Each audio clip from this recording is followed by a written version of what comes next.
And I'm standing at Axum, which is one of the most beautiful Opus Dei center in next to Jerusalem. And we will talk a little bit about the Holy Church of the Holy Sepulchre, mainly because there are so many questions. And if you visit a church lately, it's so complicated, it's very difficult to understand. And first of all, for the one who believes that it wasn't outside the walls, that it was. You can see the Golgotha hill and the 3 crosses. And later on, the tomb will be next to him. According to the book of John, the Golgotha, the Calvary, was close to his garden. And we are now looking at, let's say, just before crucifixion time, 33 AD. You can see here the area of his future tomb, right there. And so we'll jump to,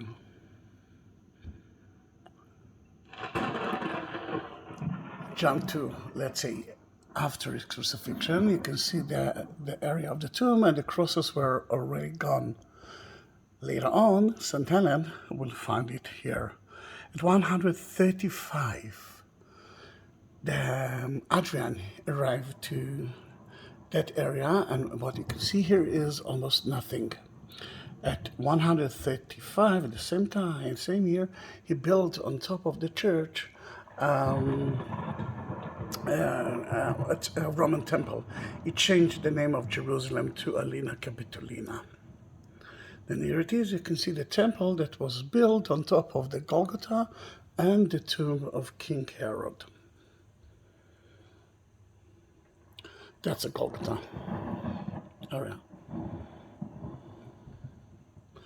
At 335, they established the church, but that's how they actually founded it. They destroyed the Roman temple, and then they started to excavate.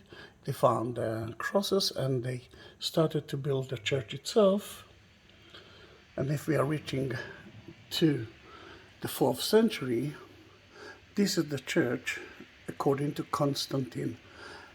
That is the main street, the Cardo, and that part of the church is gone now. What's left for us today is mostly that part.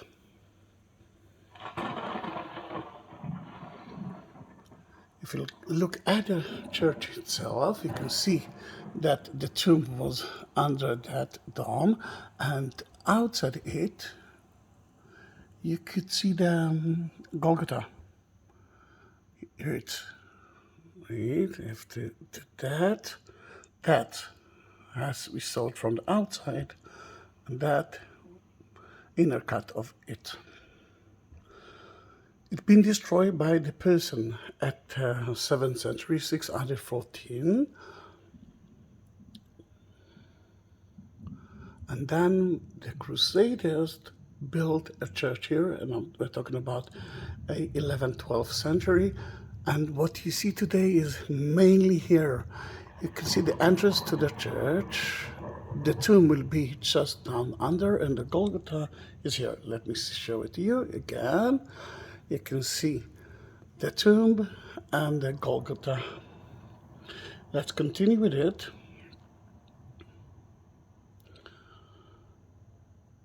We are looking at the second part of the 12th century of the same church.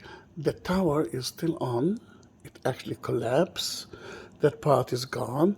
You can see here the ancient dome, which is burned down. It's not exist anymore. And we can jump to the present. That's what you will see today. Even the ladder at the facade is there. Then, entrance to the church will bring you to the Golgotha area, and the tomb is under that dome. Let me see how it looks like. We are entering, we are climbing up. You can see the Golgotha, and to the left is the tomb. And if we're talking about how it looks like, then you can see the rock itself. That's the Golgotha, and the tomb will be here. Now, according to the book of John, the garden of Joseph over Arimathea, who gave Jesus his own tomb, was next to the Golgotha. And that was 5 minutes about. Gosh, it's so difficult to understand the Church of the Holy Sepulchre structure. If you liked that video, don't forget to subscribe my channel, please.